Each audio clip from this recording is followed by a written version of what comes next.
On the frozen grasslands between China and Russia, it's hard to imagine anything surviving. Yet in the Chinese border town of Manzhouli, business is thriving. No matter the day, traders like Huang Jincai are shipping in Siberian timber, revitalizing this once sleepy outpost. Without this business, I would just be another laborer, he says. Business between Beijing and Moscow hasn't always been this good.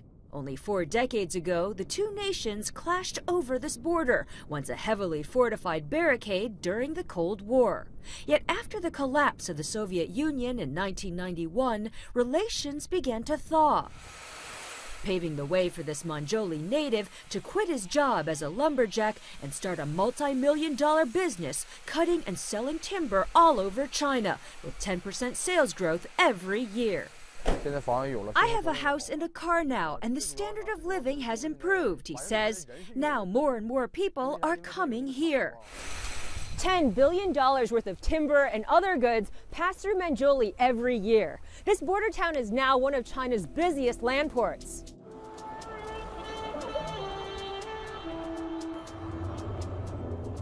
This town is home to 300,000 people, a 15-fold jump since the end of the Cold War. The communities have started to mix, their fortunes closely tied, as the two neighbors grow friendlier, building on over $55 billion of annual trade.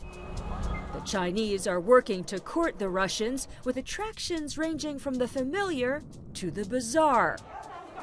Many tourists do come here, mainly to shop for Chinese-made clothing and other goods at markets that depend on their visits. If the Russians don't come, then we can't do business anymore, he says. China is driving the relationship forward, hoping to further open landlocked Central Asia as part of its plans to engineer a new Silk Road, setting up an economic zone here for factories to process timber and feed the nation's voracious appetite for natural resources. Auto parts dealer Pasha Gulakov has been coming here for a decade. Manchuria business. Manchuria business. He negotiates deals to buy components in China to sell back in Russia, with little concern of hostilities of the two nations' past. Manzhouli feels like home, he says. I have many friends here. But the two sides aren't always on the same plane. Behind me is Manzhouli's sister town in Russia.